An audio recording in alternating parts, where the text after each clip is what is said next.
Ana Lúcia, pode fazer a prece para nós, por favor?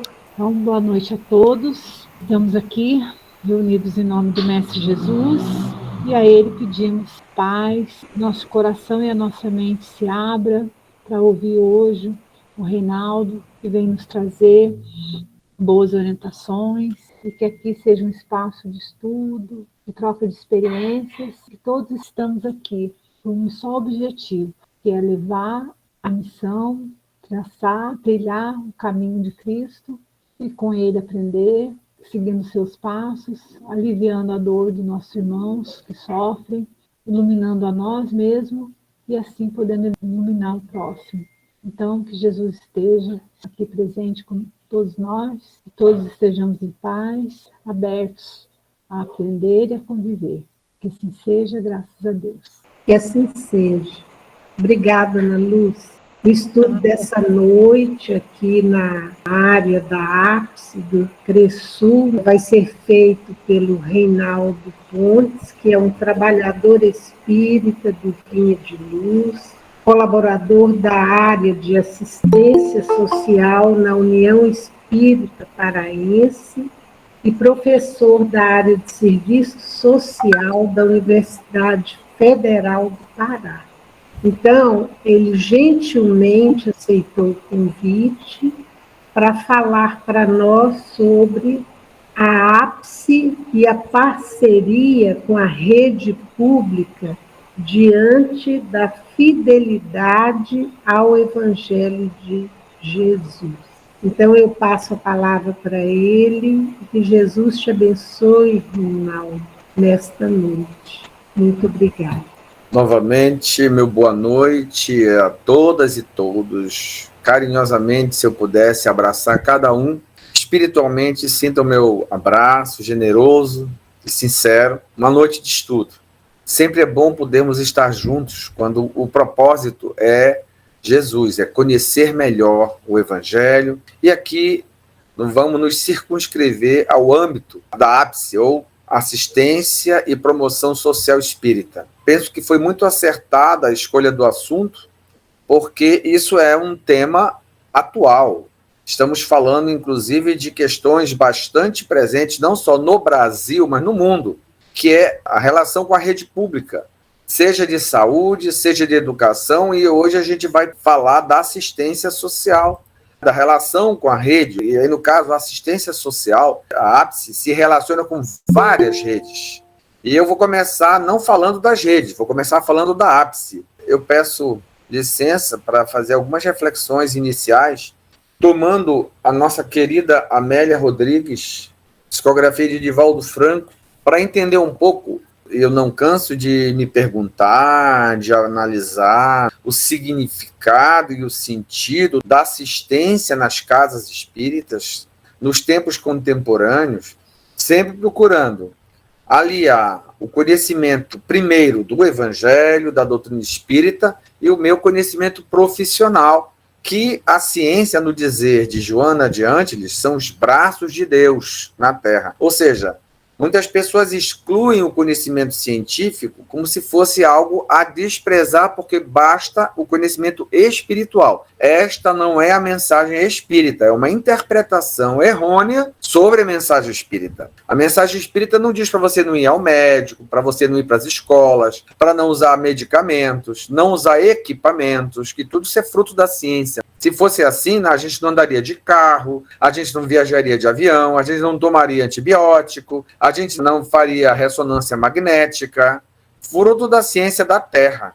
E nós precisamos. E aí entram as ciências sociais e humanas, a psicologia, a sociologia, o serviço social, a pedagogia, que são áreas também que merecem a nosso respeito, que também merecem ser olhadas como ciência.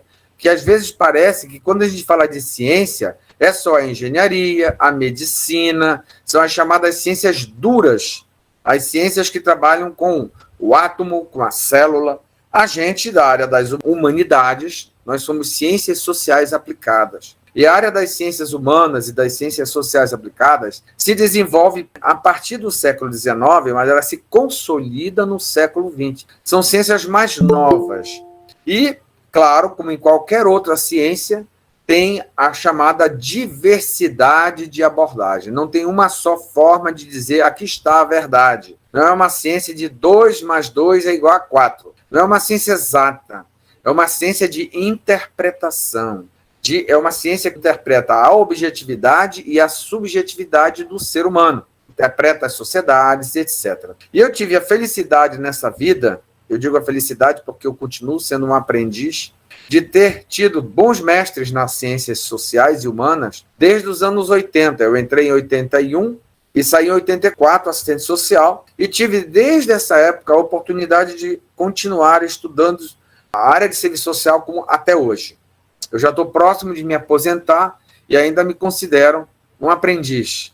Essa também é uma área nova, tem só 70 anos no Brasil, 120 anos no mundo. E nós continuamos aprendendo porque ela avança.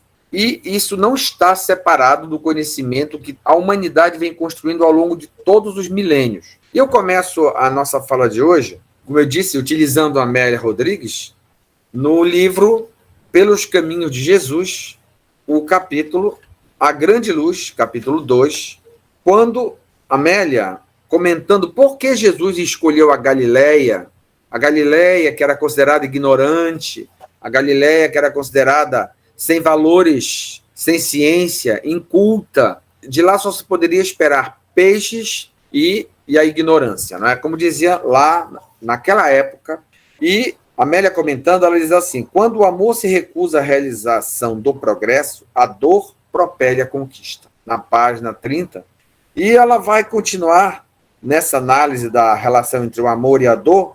Ela diz assim: isso nos interessa entender da assistência social. O estômago esfaimado dificulta a atenção de outro assunto que não seja pão, impele o raciocínio. A enfermidade que enfraquece as resistências físicas e morais não permite o discernimento que esclarece e guia com segurança.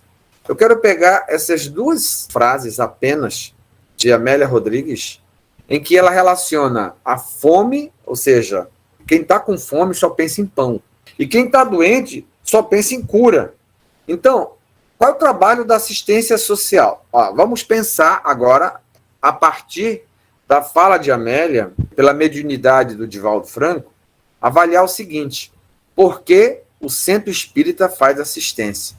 Primeiro vamos pensar só o centro espírita, depois a gente vai pensar a sociedade.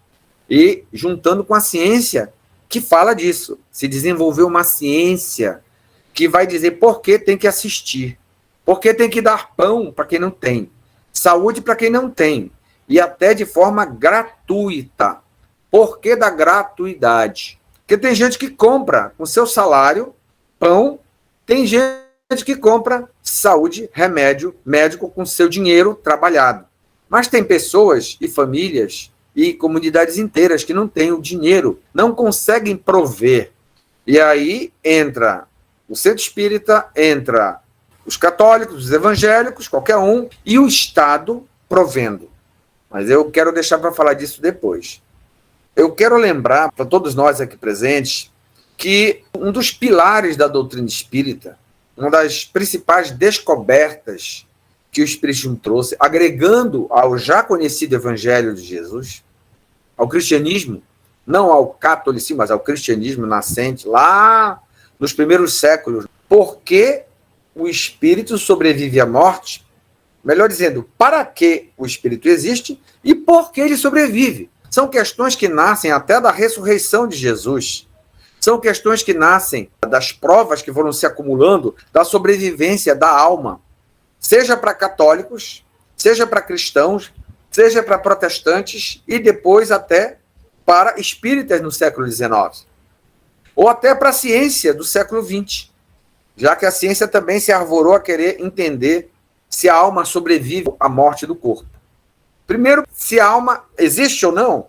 Segundo, sobrevive. Terceiro, para quê? E o Espiritismo responde todas essas perguntas. Existe alma? Sim. Ela é diferente do corpo? Sim. Ela sobrevive à morte? Sim.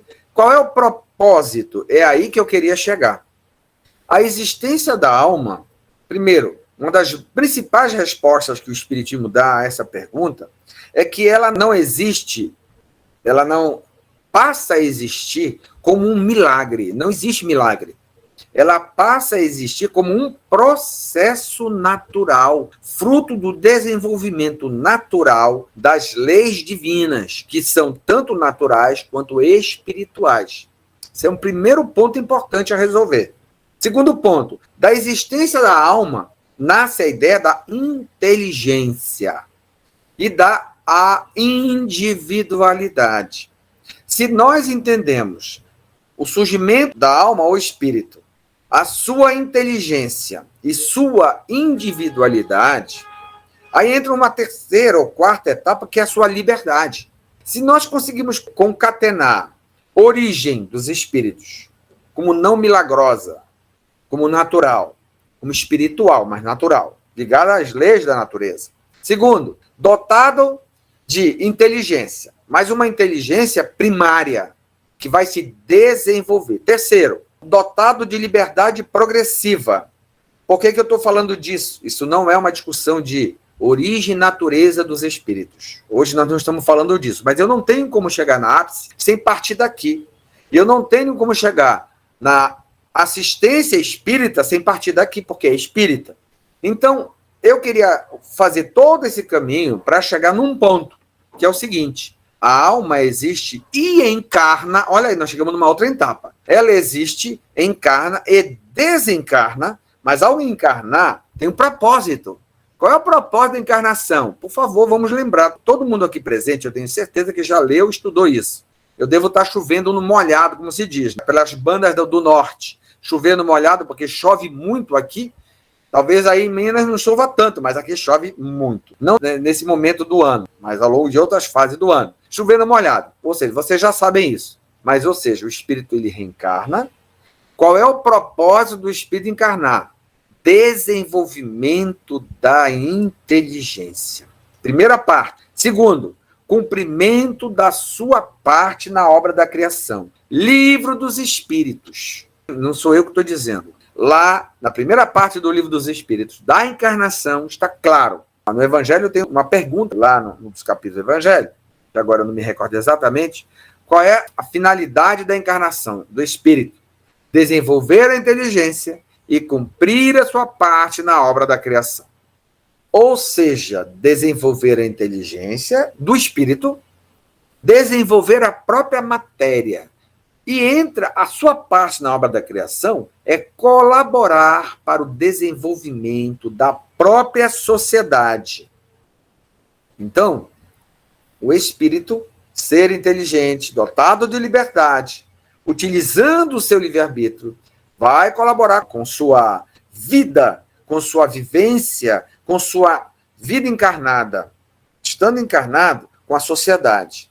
Estando desencarnado também, ele pode ser um espírito que auxilia ou um espírito perturbador, que dificulta, e vai assumir a responsabilidade. Então, a doutrina espírita vai resolver vários dilemas humanos, seculares, milenares, e vai nos ajudar, e aqui eu volto ao ponto da fala de Dona Amélia Rodrigues. O estômago esfaimado dificulta a atenção do outro assunto, que não seja pão.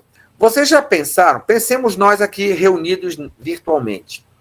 Se nós só falássemos de pão hoje, de fome e de comida, quão dificultoso seria desenvolver a inteligência sobre outros assuntos que não seja comer?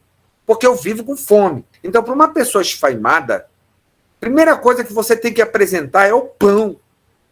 Senão ela não vai te dar atenção para outros assuntos. E eu pergunto, um espírito encarnado que só pensa em pão, e vocês conhecem pessoas que, dada a sua pobreza, dada a falta de trabalho, dada a falta de estudos, dada muitas vezes a falta de desenvolvimento da cultura da produção, num mercado de trabalho como o nosso, exigente, tem que desenvolver formas o dia inteiro para não morrer de fome e não deixar os seus morrerem de fome. Alguns catam lixo, pedem esmola, pedem ajuda no sinal, roubam É uma mistura de caridade e criminalidade para sobreviver, ou seja, manter o corpo vivo. O que acontece com o desenvolvimento da inteligência de pessoas que vivem o dia inteiro tentando não morrer de fome? Desenvolve a inteligência durante uma encarnação, desenvolve a capacidade de construir soluções, porque o espírito, claro, as dificuldades vividas pelos espíritos promovem o desenvolvimento da inteligência. E para isso aparece o conceito de trabalho. O trabalho é uma grande alavanca de desenvolvimento da inteligência. Aí o trabalho pelas suas multiformas. O trabalho intelectual, o trabalho manual, as mais variadas formas de trabalho, elas existem para pôr à prova o ser inteligente. Foi e segue sendo assim ao longo das eras. Vocês já imaginaram o que aconteceu com aquela pessoa que escravizou outras para trabalhar para si? Que não trabalhou para ganhar o pão, botou escravos, servos. Vocês... É que a gente não lembra, não é, gente? Mas a gente participou desse modelo de sociedade em que quem trabalhavam eram os escravos, eram os servos. E se o trabalho é a alavanca do progresso, é a alavanca da inteligência, essas pessoas que escravizaram outras não se desenvolveram, pelo contrário, se comprometeram. Muitas vezes, em outras existências, vêm sofrendo privações e trabalhos penosos, porque abusaram do direito sobre o trabalho das pessoas. As pessoas que explorarem, isso está no Livro dos Espíritos, na Lei do Trabalho, aquele que explora o trabalho do outro, pergunta Allan Kardec aos espíritos assim, sofrerão as graves sanções por terem violado as leis de Deus. Então, o trabalho é um direito humano.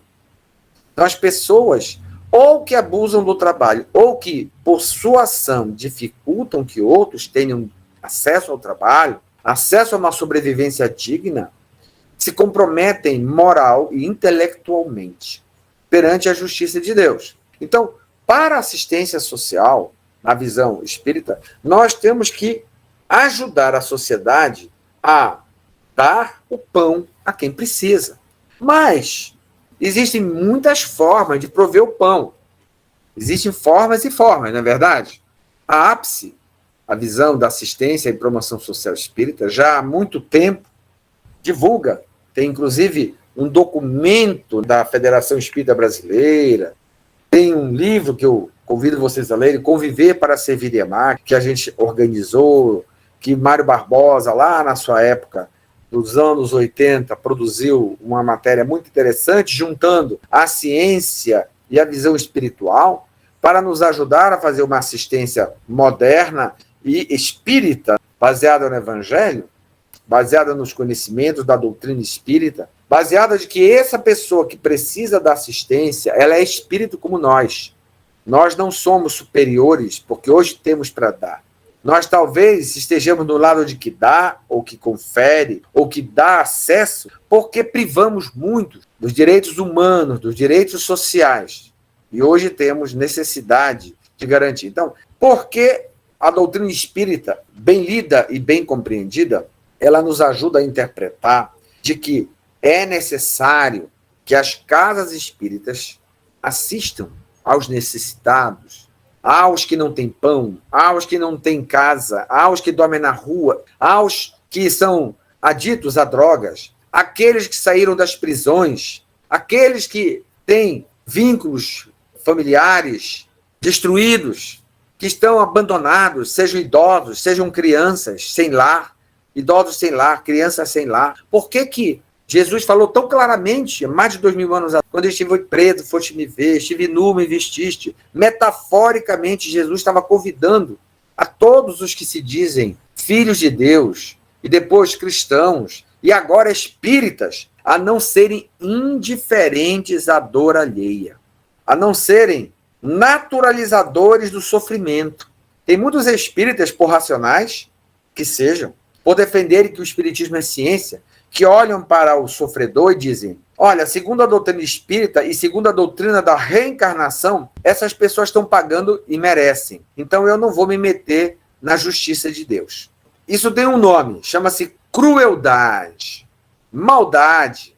Isso não tem nada a ver com a doutrina espírita. Isso não tem nada a ver com a reencarnação. Isso não tem nada a ver com Jesus Cristo. Isso não tem nada a ver com o bem.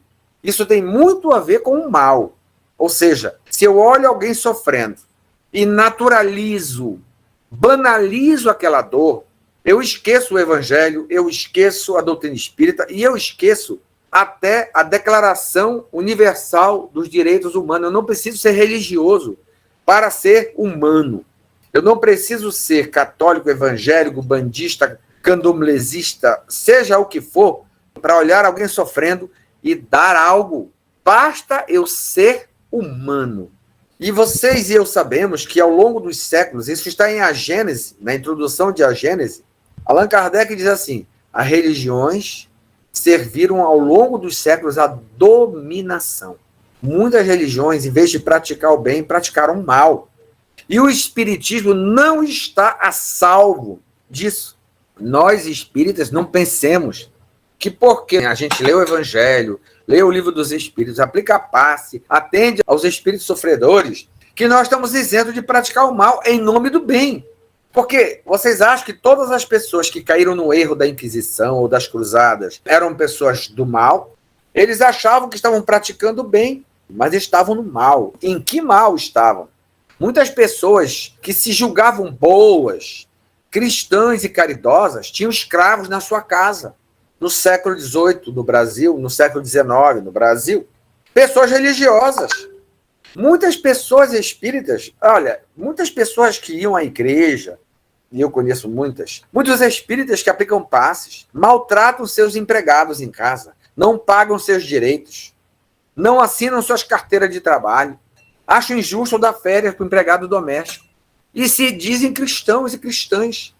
Vão no final de semana e dão a sopa, mas dentro de casa são muito duros com seus empregados, com seus vizinhos. Então, isso não é estranho a nós. Nós somos, como dizia Paulo, na sua famosa epístola aos Coríntios, assim: o bem que eu quero, não faço, mas o mal que eu não quero, esse faço. Nós temos muitas contradições.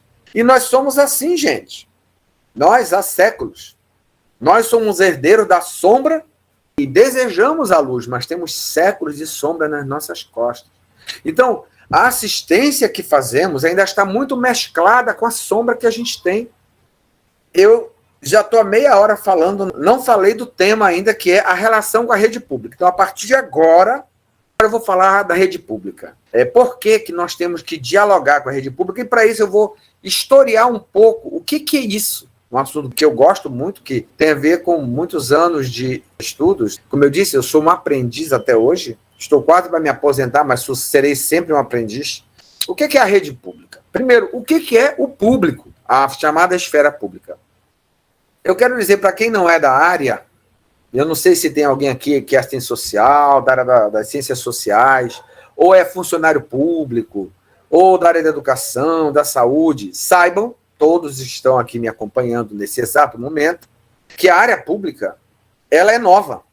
Porque, vamos pensar, até o século XVIII, o que era o Ocidente? O que era a Europa Ocidental, gente?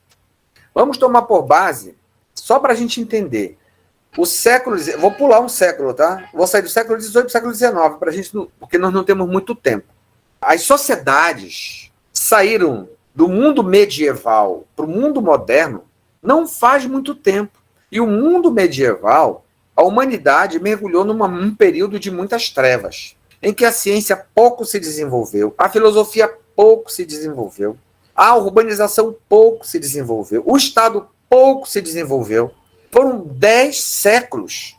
E nós tivemos a era da dominação, da Inquisição sobre a ciência, da razão, a fé, mas não é uma fé saudável, era uma fé opressora sobre a razão. Então, nós, quando eu digo nós, eu não estou dizendo nem que Leila, nem que Graça, nem que Ana Lúcia, nem que Maria Estela, nem que Denise, nem que nenhum de vocês, nem que Reinaldo, não vivemos esses 10 séculos.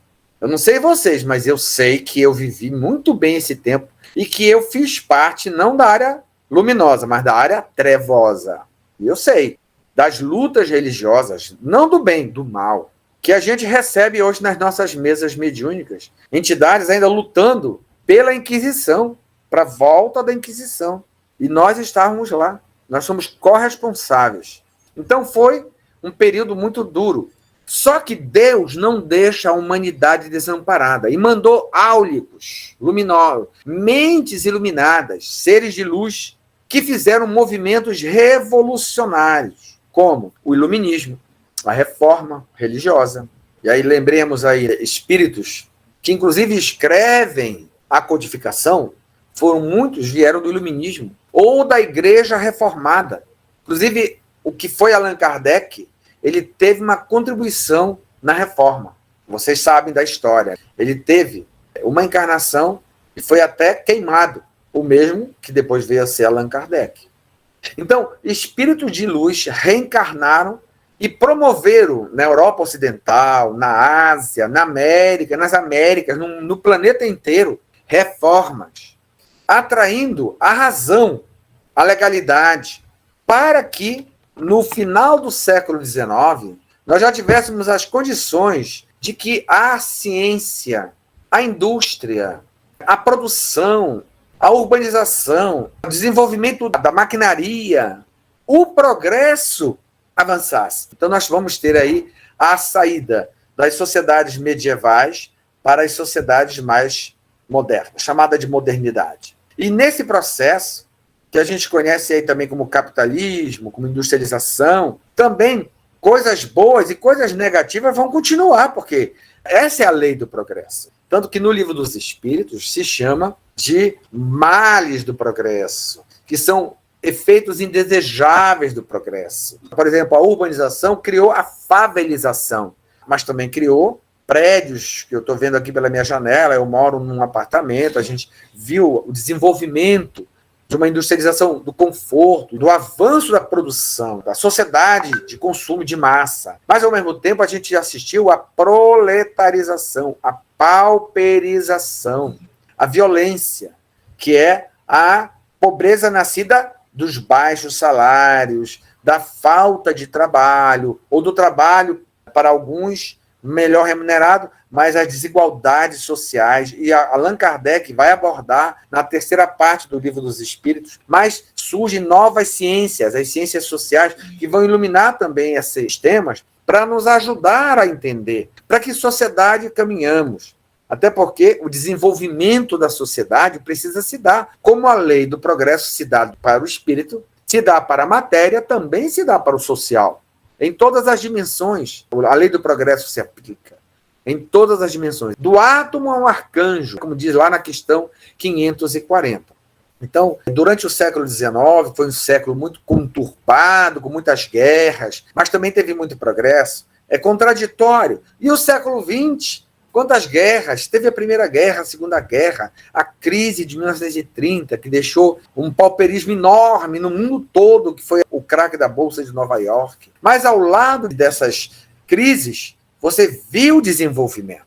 Foi quando o Estado começa a criar, aí que eu queria chamar, fiz essa brevíssima análise histórica para mostrar para vocês o desenvolvimento das classes sociais, das desigualdades sociais, mas ao mesmo tempo o desenvolvimento da indústria, o desenvolvimento do trabalho, o desenvolvimento de várias ciências, o desenvolvimento do Estado. E aí é o espaço público. Até o século XIX, o Estado ele mais existia para a guerra e para a proteção dos territórios do que propriamente para construir escolas, hospitais, manutenção das estradas, por exemplo, fazer campanhas como a vacinação, ou criar programas, criar legislações sociais. Isso não existia no século XIX, nem na Europa, nem na Ásia. Isso só vai acontecer a partir, principalmente, da Segunda Guerra Mundial. Só para vocês terem uma ideia, só com Bismarck, ainda na Prússia, que não tinha sido a Alemanha unificada no final do século XIX, é que aparece o primeiro sistema de previdência social, ainda obrigatório. Aparece na Europa somente na Prússia.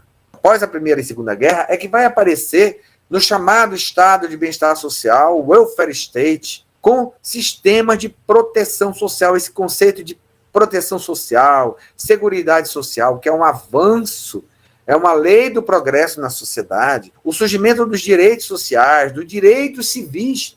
Só para vocês terem uma ideia, só nos anos 60 foi dado o direito aos negros norte-americanos poderem viajar nos mesmos ônibus do que os brancos, usar os mesmos banheiros que os brancos. Década de 60.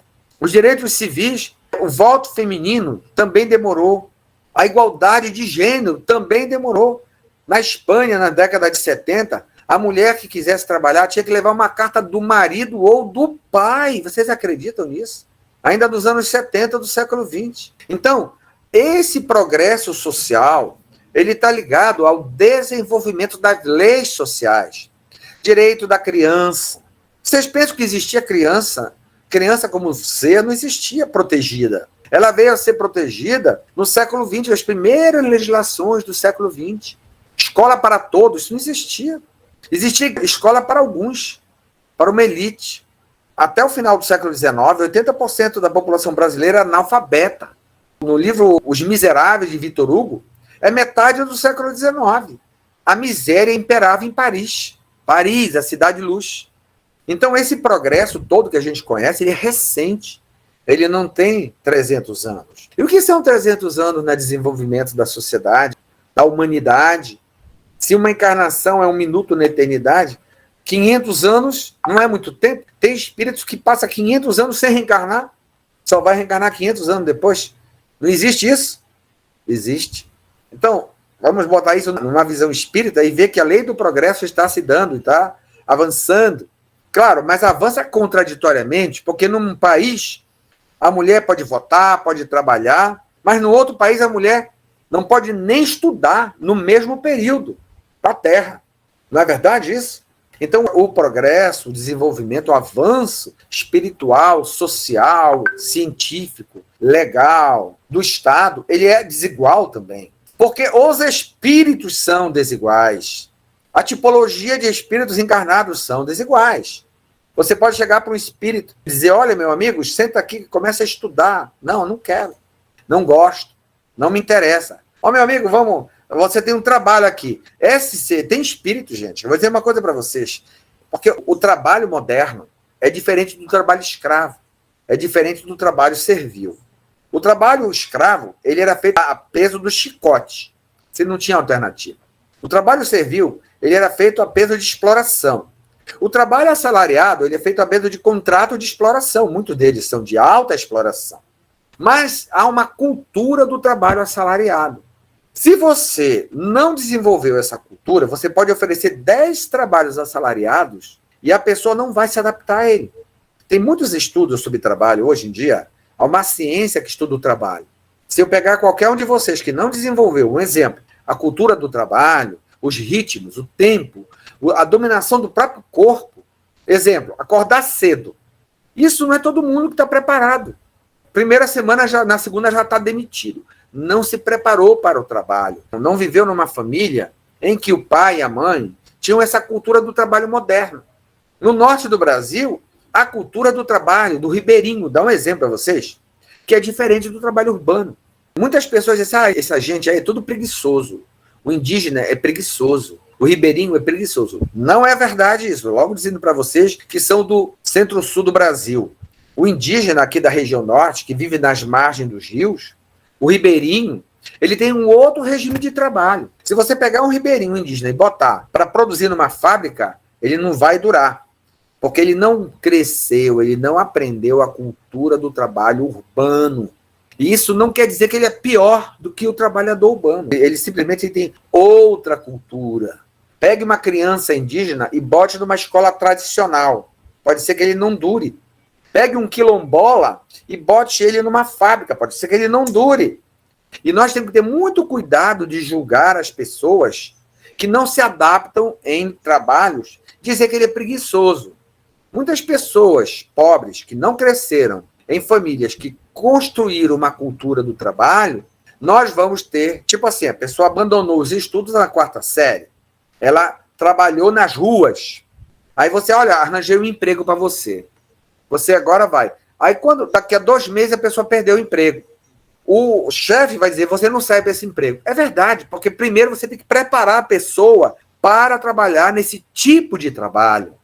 E não somente dar o trabalho para ele. Então, talvez a nossa área da assistência social precise entender um pouco de cultura do trabalho.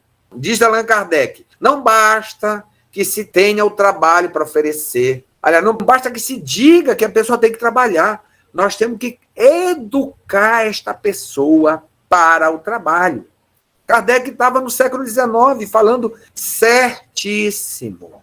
Então, as políticas que nascem do surgimento dessa esfera pública, política de saúde, política de educação, política, aí sim, a política de assistência social, no Brasil, ela nasce nos anos 1990. Olha como ela é nova.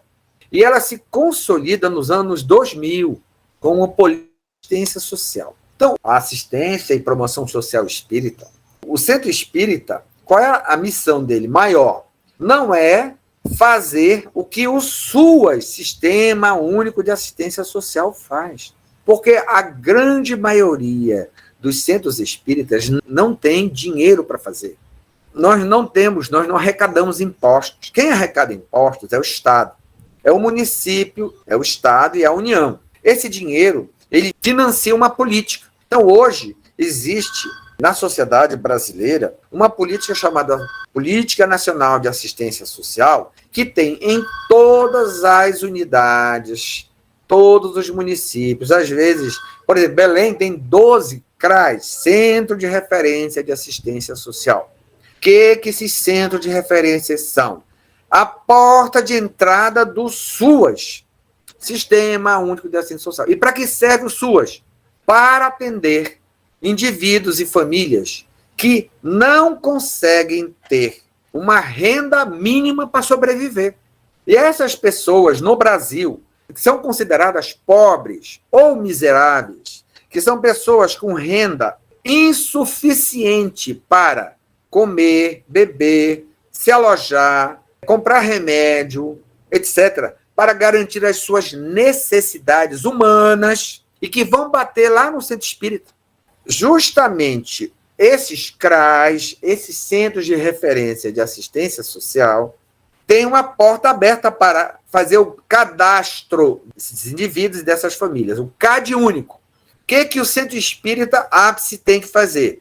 Vamos ouvir a dor da pessoa que chega. Vamos fazer a escuta qualificada do irmão. Porque para nós, gente, lá no centro espírita, essa pessoa que chega, ela não é usuário da assistência social. Ela é usuário lá no CRAS. Para nós, ela é um irmão, uma irmã, um espírito encarnado, que passa no meu caminho e que eu tenho que dar atenção para ele. Mas não é só aquela atenção burocrática. Eu tenho que olhá-lo como um espírito que está passando uma encarnação provacional, sem julgar. Sem julgar. Aí está uma grande dificuldade. A gente bate o olho e já julga. Mas eu posso ajudá-lo materialmente, espiritualmente, psicologicamente. Materialmente, essa pessoa tem um corpo, tem uma família que tem que sobreviver. E tem as políticas do município, as políticas do Estado, as políticas da União. E ainda tem instituições privadas que ajudam. O centro espírita tem que conhecer essa rede de instituições públicas, municipais, estaduais, federais, privadas, religiosas, não religiosas. Eu tenho que conhecer ali no meu entorno quem é que existe. Igrejas evangélicas, entidades da sociedade civil, entidades de mulheres, entidades de jovens, os serviços que existem ali. Porque muitas pessoas que vão bater lá desconhecem os seus direitos. Eu não tenho para dar, mas eu sei aonde está, entenderam? Eu faço um trabalho que a gente chama tecnicamente de orientação social.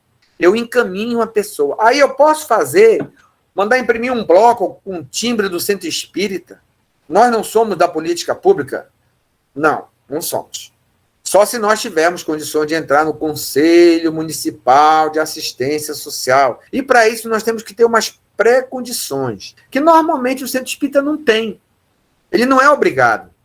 Aí eu faço meu bloquinho lá do meu centro espírita, E eu posso dizer, encaminhar essas pessoas com o meu papel timbrado. Eles podem dar atenção. Por exemplo, lá no Centro Espírita, que eu trabalho, Grupo Espírita Vinha de Luz, tem vários assistentes sociais voluntários. Vários. Eu sou um. Eu tenho meu carimbo profissional, eu sou voluntário lá. O Centro Espírita que eu frequento não é da rede socioassistencial formal, mas é informal. Mas quando uma pessoa chega lá e diz assim, olha, eu tenho um idoso lá que tem 70 anos e não tem o BPC, e a renda da família é uma renda de pessoas pobres. Um idoso acima de 65 anos, 65 para cima, com uma renda de 1/4 do salário mínimo, ele tem direito a um salário mínimo. Um salário mínimo de renda. Onde está esse salário mínimo? No SUAS. Ele chama-se benefício de prestação continuada. Aonde é que ele pode acessar? Ele tem que se cadastrar no CAD único. Aí depois ele vai no CRAS e o CRAS encaminha ele para o INSS. Ele vai entrar e ser avaliado. Eu já encaminhei vários para ir atrás desse benefício. Uma pessoa numa família que tem uma deficiência física também tem direito ao BPC, benefício de prestação continuada. Isso não é aposentadoria. Muita gente confunde com aposentadoria porque é pago pelo INSS. Não é. Isso é assistência social. Só que é federal, mas é praticada pelo município e paga pelo INSS.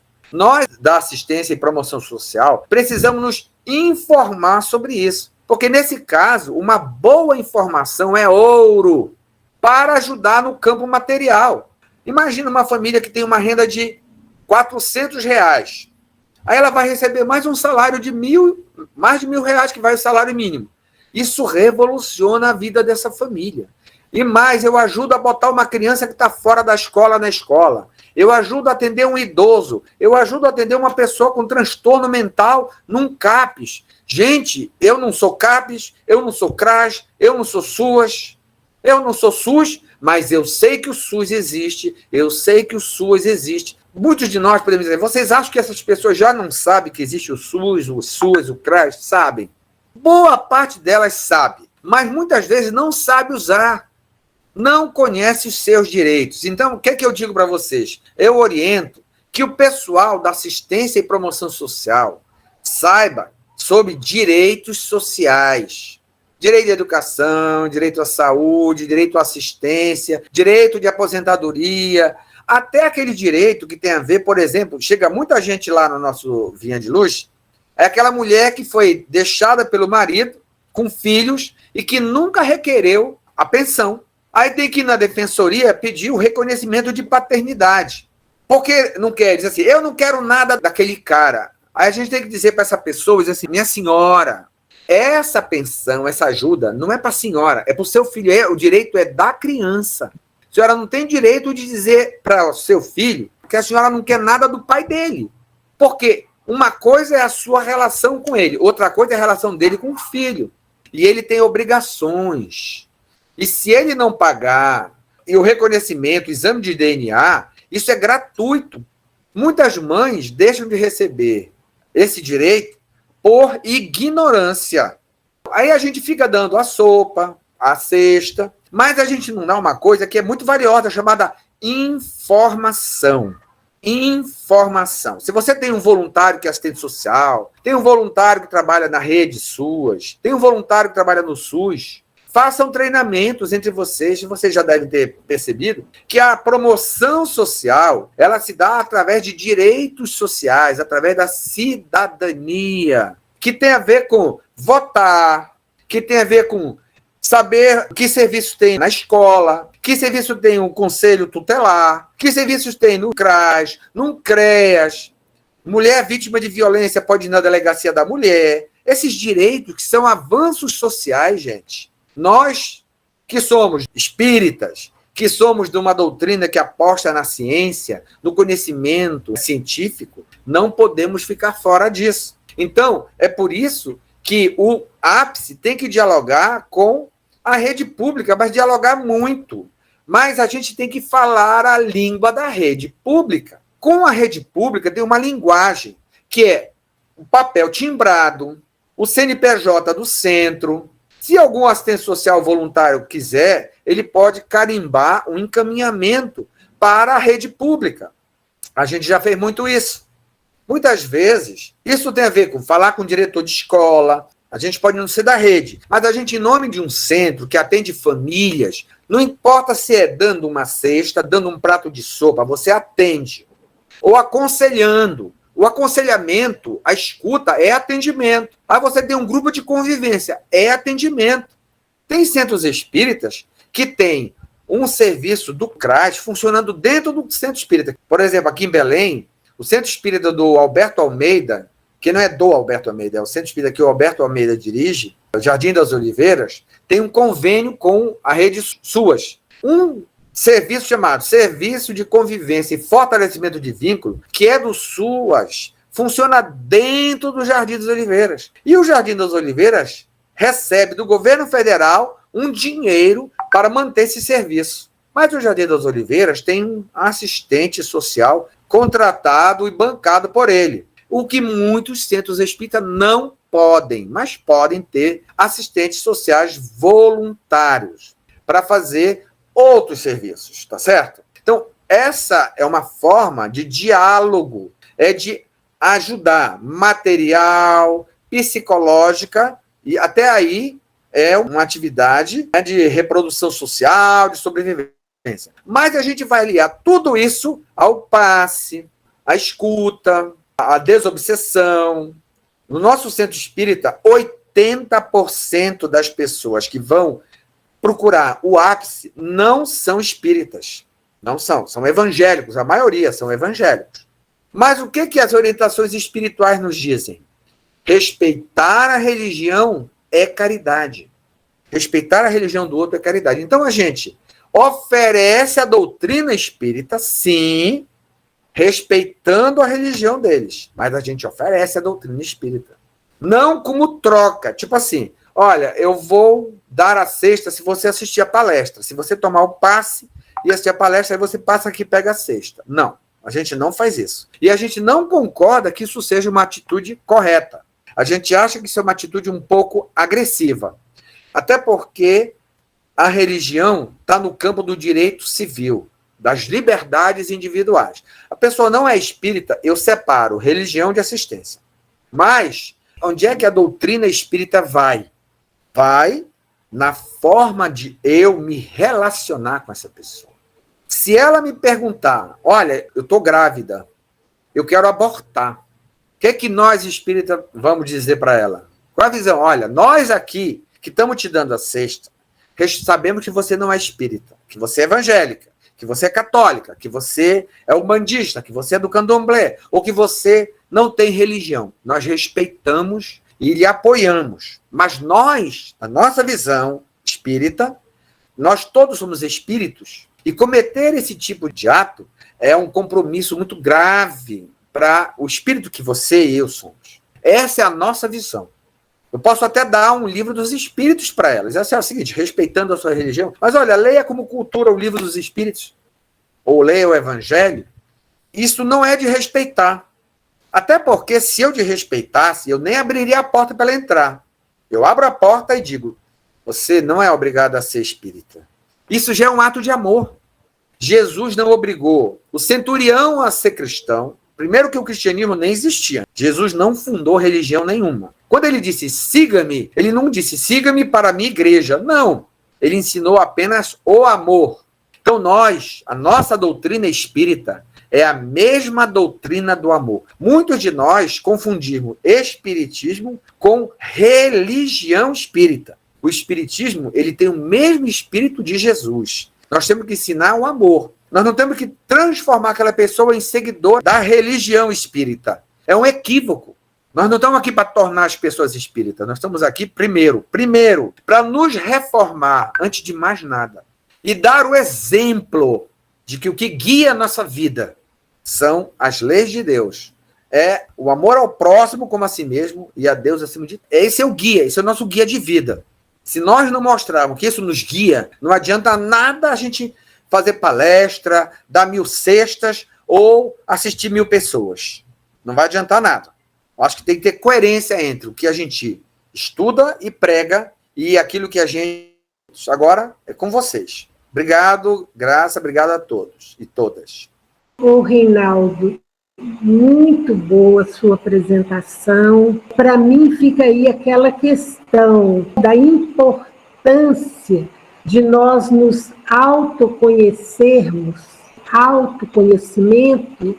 Parabéns, Reinaldo, pela palestra. Se o pessoal quiser fazer perguntas neste momento para ele, fiquem à vontade. Eu gostaria, sim, de fazer. Boa noite a todos, boa noite, Reinaldo. Gostei muito da sua exposição. Achei bem interessante mesmo, assim, o histórico que você deu aí da assistência social. Porque eu, por exemplo, que não sou assistente social, não tenho esse conhecimento. Que eu observo, Reinaldo, e que eu, assim, até queria pedir ajuda um pouco aqui do grupo, no sentido, assim, onde eu posso encontrar uma cartilha, onde tenha esses direitos um pouquinho mais enumerado, elencado, sem que eu precise vasculhar as legislações por minha conta. Tipo assim, uma cartilhinha onde a gente saiba, por exemplo, eu tive uma surpresa quando eu soube que uma conhecida nossa estava precisando de um auxílio funeral. E eu fiquei sabendo depois, através da nossa colega aqui, a Ana Lúcia, que é assistente social, que é bem participante, é inclusive representante aí no CREA, fiquei sabendo que tinha essa possibilidade. Então, assim, a gente não tem, na verdade, a gente é voluntária no sentido, mas não sou formada nessa área, mas, assim, gostaria de saber se existe essa possibilidade, se já tem algum material pronto. Obrigada, viu? Rosana, prazer, a ápice não exige que o voluntário seja profissional. Você sabe disso, todos sabemos. Exige que nós nos informemos, e você tocou num ponto que nós, alguns anos atrás, vimos que as casas espíritas aqui no Pará padeciam da mesma dificuldade e a gente, para qualificar a assistência, nós publicamos uma cartilha bem didática dos principais direitos sociais que mais batem na nossa porta. Eu posso mandar para o e-mail, que alguém possa colocar um e-mail aqui no chat, ou mandar para o meu e-mail. Eu vou botar o meu e-mail aqui no chat, tá? Vocês mandem um e-mail para o meu e-mail, que eu mando a cartilha. Ela está, inclusive, em forma de cartilha. Isso ajuda. Não resolve, é claro, até porque a legislação é vastíssima e os direitos continuam avançando. E nos últimos tempos, inclusive, é bom que se diga, alguns nós perdemos. Alguns direitos trabalhistas foram perdidos. Então, eles são dinâmicos, eles não são fixos. Mas eu vou mandar para vocês com essa ressalva. Ana Lúcia Passos, com a palavra. Eu aqui paro. Então, até eu estou em dívida com a Rosana com isso. Porque o que eu expliquei para ela? Eu sou bacharel em serviço social também, mas eu não atuo. Atuo no centro como voluntária e tento orientar nesses direitos. E eu tinha pensado, tinha falado para a Rosana até, que eu ia fazer. Eu e mais uma assistente social, a Kelly, que hoje não está aqui com a gente ia montar essa cartilha. Mas o que eu falei para a Rosana e com a Kelly também? Que a gente se reunisse com o pessoal do CRAS, porque muita coisa só está no papel. Infelizmente, aqui em Itajubá, pelo menos na nossa realidade, que muita coisa não funciona. Então, eu queria ter reunido com o CRAS, daqui com a coordenadora do CRAS, para a gente saber o que efetivamente está funcionando aqui no município ou não. E até hoje a gente não conseguiu fazer essa reunião. Eu e a Kelly até tentamos montar alguma coisinha para ir para os assistidos de uma maneira bem objetiva, que os assistidos entendam, né, uma coisa bem simples, objetiva, para ir junto com no dia da entrega da cesta. Mas ainda não conseguimos, porque aqui, até na reunião passada, no estudo passado, eu comentei com o pessoal da equipe, é muito complicado, pessoal. É uma cidade pequena, relativamente pequena, então a política interfere muito no CRAS, no CREAS, então eu tenho uma dificuldade muito grande. Mas, assim, eu fui, a Rosana, nós duas fomos ao CRAS, oferecemos uma parceria para o CRAS, mas assim, essa parceria está sendo de mão única, só nós, o centro, a Casa Espírita, que a Rosana é diretora da ápice lá, é que tem feito o papel que o CRAS deveria fazer. Porque se a gente for esperar um município, então o que eu tenho pensado muito agora? Da gente reunir tudo que a gente tem feito, colocar no papel, né, documentar tudo, para a gente poder exigir mais da prefeitura aqui. Eu acho que o caminho vai ter que ser esse, porque assim, já conversei, quase todo dia eu falo com alguma assistente social do CRAS, do CREAS, mas eu estou vendo que a gente vai ter que fazer alguma coisa mais efetiva para colocar eles para trabalhar, de verdade. Assim, porque você fica pressionando ali, olha, fulana, porque eu achei engraçado, eu até comentei com o pessoal, a gente está resolvendo um caso de uma moça aqui que precisa muito do CRAS e do CREAS. Aí eu liguei lá para pedir, ela que mandou eu fazer. Eu falei, não, você que está aí dentro do CRAS, para você é mais fácil. Falei para ela. Funcionário público, dentro, né? Eu nem posso, porque eu não tenho meu registro ativo, então eu não posso. Falei, você que vai fazer. Ah, mas eu não sei o que. Aí eu peguei e dei todos os passos para ela. Falei, você vai falar com fulano, com ciclano, com isso, com aquilo, com o outro, mas tem que ser você está aí dentro do NASP, ela é do NASP até. Falei, você tá aí dentro, você tem tudo na mão para fazer. Eu não posso. Falei, eu e o NEFA, né, que é a Casa Espírita do pessoal que está aqui hoje, da Rosana, da Alba, que me ajuda demais. Eu falei, a gente está fazendo o papel de vocês já. Então eu acho que é um trabalho bem complicado por causa da política. Mas foi excelente sua explanação, Reinaldo. Muito obrigada.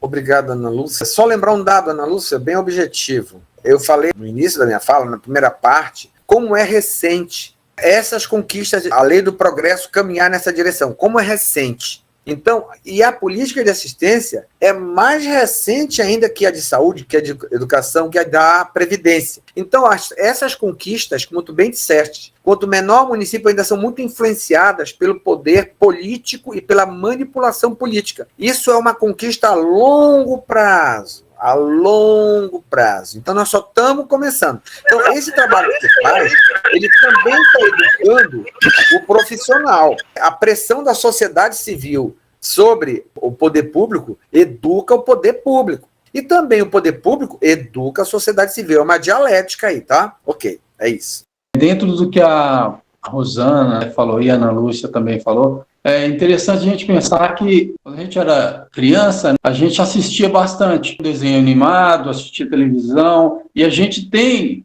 que mudar esse conceito da palavra assistir aí, né, que não é parar e ficar olhando. O assistir, ele quer o assistência, que a gente, muitos de nós, como até a Ana colocou aí, a pessoa que é a responsável, ela está lá para fazer aquilo, mas ela para e fica só olhando. Ela vê aqui. Ela não sabe nem fazer exatamente nenhum passos para realizar o próprio trabalho. E a gente não pode também cobrar muito dos outros, não, sem olhar para nós, porque muitas vezes nós também ficamos só assistindo. Inclusive, essa criação da APS é maravilhosa e essas reuniões trazem para nós, sempre que a gente se reúne, à tona a obrigação nossa. Aquilo que a gente está deixando de fazer. E realmente, com tudo isso que você falou, e Reinaldo, uma aula realmente maravilhosa, obrigado. A gente tem que pensar que tem muita coisa técnica para a gente fazer e a gente não está fazendo nenhum feijão com arroz ainda. Então, obrigado sim por mais esse esclarecimento geral aí e vamos cada vez mais nos atentar e começar a assistir realmente. Tardia, de que cidade você está falando? Santa Rita de Sapucaí, do Centro Espírita Lima, Lar Espíritas Mãos de Amor. Eu queria saber de que cidades vocês estão falando, mas depois, por favor, é só para minha alegria. Que legal, que a gente fica vendo todo mundo junto e não imagina que é uma região. Sim. Minas é um continente sozinho, né? Denise, pode falar. Ai, Reinaldo, aprendemos tanto hoje, muito rico. Muito obrigada. O que o Dardier falou do assistir é ação, não é só ouvir. Eu acho assim, no momento que você falou, me deu um toque, foi em relação ao trabalho, porque eu fico muito preocupada no processo que a gente assiste com alimento material e não tem a capacitação. E aí você fala do trabalho, que eles não aprenderam e realmente não aprendem. E aí você fala assim, nossa, mas você não acha que você poderia oferecer mais para os seus, dando um exemplo também, em vez de ser só catador de reciclado? Você pode mais, você é forte, né? Essa é uma preocupação que eu tenho. E a pessoa nunca trabalhou, como é que vai ter esse início? Eu não sei como que começa esse processo de aprendizado, de ensinar o trabalho, porque é muito da referência de que a gente tem na família. O pai trabalha, saiu para trabalhar, que é um modelo, né? Eles não têm esse modelo. Então, se você puder falar como seria uma conduta, o que estimular essa pessoa, porque no primeiro momento eu pensei, vamos fazer um bate-papo próximo e bem acolhido, de irmão para irmão, como você falou, e falar, mas você pode muito mais do que você está fazendo. Não sei se é por aí o caminho. O que você sugere? Obrigado pelas suas palavras, obrigado pela sua pergunta. Muito importante. Olha só, primeiro vamos para o campo espírita. Vamos olhar como espírita, para o caso. Que espírito é aquele? Não podemos nunca nos perder aí. Não vamos massificar. Aquilo ali não é apenas um catador que apenas cata recicláveis. Ele é um espírito reencarnado. Pode ser, ó, Denise, é só uma hipótese, tá? Pode ser que o limite dele nessa encarnação seja esse, tá? Pode ser que não. Pode ser que ele precise estudar. Pode ser que ele não dê conta de estudar. Ele foi só até a segunda. E pode ser que ele, além disso, seja estimulado a desenvolver a sua criatividade no próprio trabalho dos recicláveis. E crescer dentro daquilo ali. Nessa encarnação, pode ser que seja aquele o limite, entendeu? Acho que a gente tem que olhar a encarnação com seus limites. Porque você pode estar cobrando de alguém que não vai dar conta. É que nem os nossos filhos. Eu tenho 5 filhos. Cada filho tem uma potencialidade diferente um do outro. Como é que eu descobri a potencialidade dele? Convivendo. Com um eu convivi 32 anos, com outro eu convivi 29 anos. Poxa, é muito tempo. Hoje eu sei a potencialidade de cada um. Mas as decisões sobre o que eles vão fazer com essa potencialidade será sempre deles. Aí é que entra o papel da convivência, Denise. Se você está lidando com uma pessoa, você não está lidando com uma pessoa, você está lidando com um espírito encarnado, e você, ao conviver com ele, você descobre a potencialidade dele e ele descobre a sua potencialidade. É uma troca, porque ama o seu espírito. E você não sabe que o fato dele ser encarnado hoje, catador, se ele não está na sua frente como espírito. A gente não sabe. Então, eu tenho que olhar além de irmão, eu tenho que olhar como um espírito que eu aprendo com ele, ele aprende comigo, eu entendo assim, mas eu fico pensando como que eu vou estimular, porque ele pode ter um momento, exatamente como você falou, por exemplo, ele pode não ter a capacidade intelectual pelas deficiências, de não ter condição de trabalho elaborado. Então, quando eu penso nisso, eu falo assim, cara, o cara é tão forte, mas ele pode ter essa limitação e talvez o momento dele seja só esse. Mas eu acho que essa proximidade pode nos trazer abertura de convívio e de poder ter mais liberdade, dele me conhecer melhor, e nós a ele, né? Eu, no caso, eu falo a casa, conhecer melhor as necessidades além do material e poder estimular de alguma maneira, como você está falando. Deixa eu contar uma experiência, Denise, e todos e todas. Eu sou um filho da classe média, tá? Meus pais eram bancários, eu estudei em escola pública, privada, fiz universidade, pude me tornar um profissional. Eu desfrutei de oportunidades que a minha família me deu. Cheguei até onde eu cheguei. Eu, convivendo com pessoas pobres, miseráveis, ignorantes no sentido de sem conhecimento, sem escolaridade, tá? Eu cheguei a me tornar doutor. Eu digo para vocês todos aqui presentes, não sou capaz ou não seria capaz de passar por determinadas provações que eu conheci pessoas passando no meu entorno, de pessoas chamadas assistidas. Eu não teria essa capacidade. E essas pessoas são muito menos escolarizadas do que eu. O que eu digo? A minha diferença entre elas é, eu sou mais escolarizado, eu ganho mais dinheiro, eu moro melhor, mas eu não teria a capacidade, a resiliência de viver tanto sofrimento, tanta dor, como eu vi pessoas vivendo. Sem apatia, entendeu? Sem apatia. É uma maturidade daquele espírito que não estudou como eu estudei, entenderam? A diferença entre eu e eles é essa. Talvez não seja o caso que você está falando, viu, Denise? Eu estou só dando um exemplo que eu vivi várias vezes. E hoje eu me ponho a admirar certas situações, eu digo assim, eu preciso aprender com essa pessoa. Ela tem que me dizer o que ela fez para suportar tamanho sofrimento. Sofrimentos com S maiúsculo. Perdas graúdas. Hoje, quando eu passo problemas, assim, problemas do meu entorno, da minha classe social. Eu acho terrivelmente doloroso.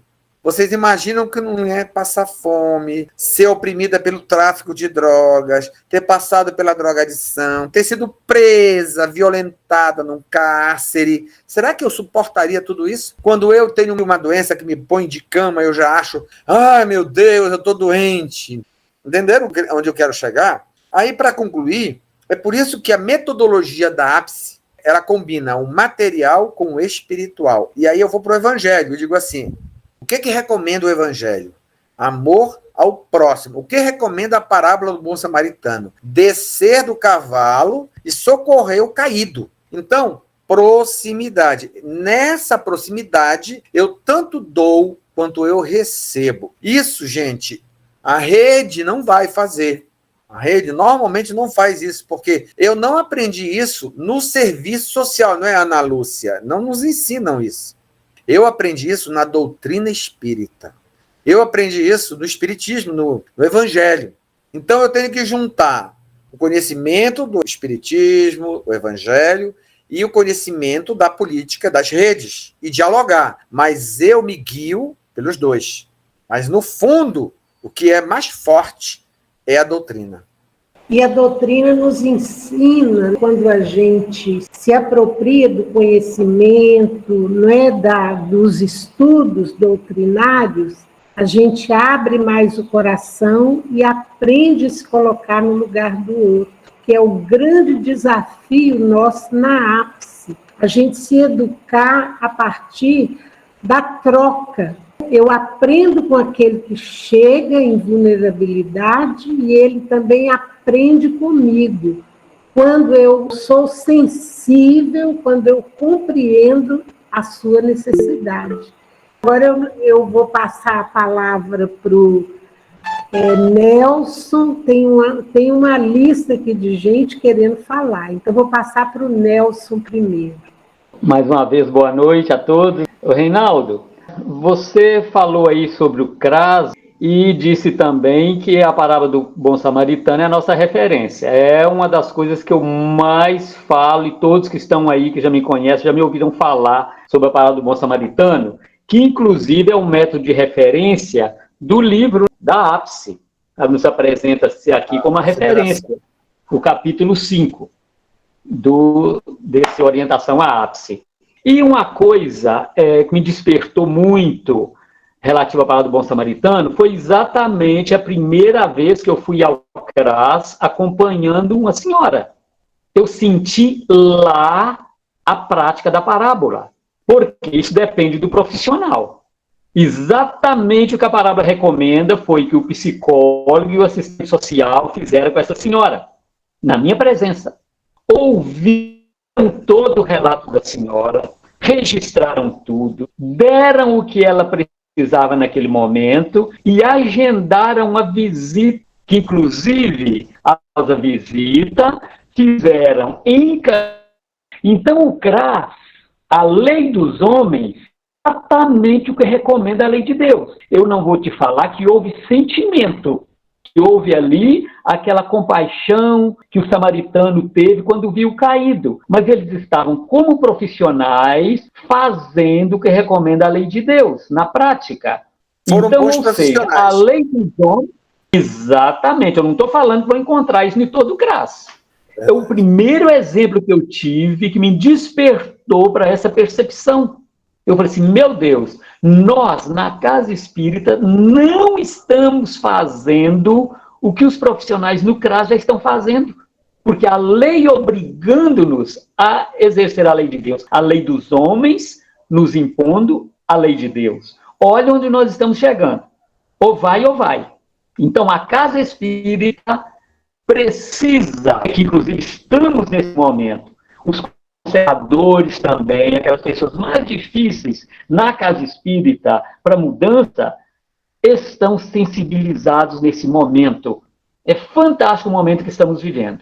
E precisamos realmente de aprendermos a aproximar das pessoas que chegam na casa espírita, indiferente se seja no dia da assistência social, seja no dia da palestra pública, seja no dia de grupo de estudo, seja quem for precisando aprender com o samaritano a aproximar da pessoa, ser tocado de sentimento e aprender a ouvir, indiferente se somos profissionais de área X, Y, Z. Nós somos cristãos, estamos ali como espíritas e precisamos exercitar esse grande dever que nos cabe. É só essa observação e muito obrigado aí por toda a sua apresentação. Leila. Obrigado, Reinaldo, pela apresentação. E, mais uma vez, me leva a refletir. A Casa Espírita é o local de acolhimento.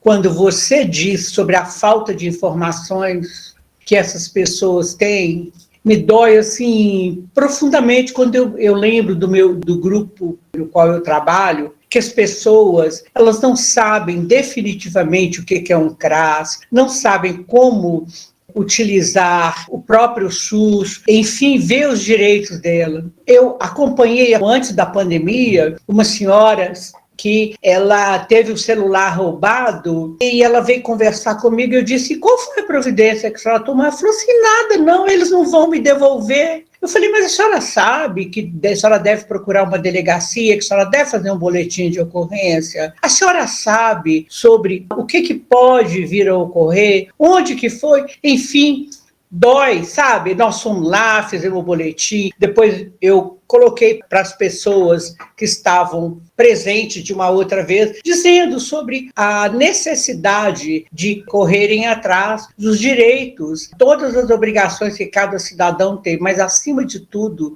também agir, nesse caso dessa senhora, pela falta de conhecimento que ela tinha. Então, é muita falta de informação. Nem eu também, que tive uma condição de estudo, uma condição de me colocar melhor perante a sociedade, eu não sei se eu aguentaria passar pelas coisas que eles passam. Eu não sei informar isso para você. A simplicidade chega a ser bobice, chega a ser ignorância, eu vou falar ignorância no sentido de ignorar. E muito mais do que você dar aquela cesta básica, eu acho que a gente tem que preparar, descer do cavalo, acolher, abraçar aquela pessoa e mostrar o que realmente tem que ser feito, porque eu não sei se eu conseguiria passar, sabe? E lá na delegacia, quando nós chegamos, ela tremia de medo de contar o que tinha acontecido, sabe? É assim. Obrigado, Reinaldo. Muito obrigado. Cida. Obrigado, Leila. Então, boa noite a todos, boa noite, Reinaldo. Assim, muito boa aí a sua contribuição, e assim, eu fiquei pensando, né, algumas ponderações que a gente fica fazendo a respeito da assistência, do nosso atendimento, e assim, é fundamental nós percebermos que nós fazemos o julgamento dos nossos irmãos o tempo todo, né, que a gente julga, que a gente condena e traz esse resquício aí, é muito forte desse julgamento, e aí a gente decide o que é bom para ele, né, o que é melhor para ele, sem considerar o que ele necessita, quais são as suas necessidades, e que também devemos pensar de, olha, nós podemos fazer com que vai ser muito mais assertivo do que a gente querer impor ao outro aquilo que a gente pensa que é bom. Até nessa questão do trabalho, muitas vezes a gente quer arrumar um emprego para o outro, mas será que eu tenho aquela habilidade? Será que ele gosta? Será que é aquilo que ele está querendo fazer mesmo? Será que ele não tem outra coisa que ele goste? Então é isso que a gente precisa de estar pensando o tempo todo. E os princípios aí que eu também estudo um pouquinho a respeito de comunicação não violenta, sou assistente social, e a gente tem que utilizar dessas ferramentas que a ciência nos traz. Então, os princípios do não julgamento, da observação e de saber quais são as necessidades do outro para que nós possamos atuar com melhor entendimento, tanto nosso quanto do outro. E assim, você trouxe aí esse relato das famílias que vivenciam situações tão difíceis e com certeza a gente pensa, nossa, eu não daria conta de passar por isso. E nós tivemos uma experiência na nossa casa, eu falo de Belo Horizonte, nós estamos assim numa situação tão difícil que a gente quer sempre dar coisas, e quando o outro chega e a gente não escuta. Nós tivemos uma família que passou na nossa casa e já frequentava outras casas espíritas e estava num estado depressivo, não queria sair de casa. E aí a gente perguntou, né, se ela queria conversar. Então ela nos relatou que tinha tido os filhos, 4 filhos, mas o pai assassinados pelo tráfico, e que o lugar que ela ia, em todos os lugares que ela tinha ido anteriormente, que sempre ofereciam cesta básica, que ofereciam roupa, e nunca perguntaram o que ela de fato estava precisando. Então, depois disso, primeiro a gente pergunta quais são as necessidades, o que ele está precisando, antes de oferecer qualquer coisa. Então, é isso, estar atentos. Muito obrigada, né, e prazer revê-lo novamente. Prazer, Aparecida. Obrigado. José Dardier, pode falar. Só mais uma coisinha. É importante, dentro das colocações aí da palavra estimular, o que a gente chama realmente de estimular. Porque a gente tem que tomar um cuidado hoje em dia, principalmente que a gente erra muito, às vezes, com as nossas crianças, com os jovens, aquele negócio de fazer para eles. Então, a gente deve se estimular e apontar, a gente deve orientar, a gente deve até acompanhar, a gente deve depois monitorar.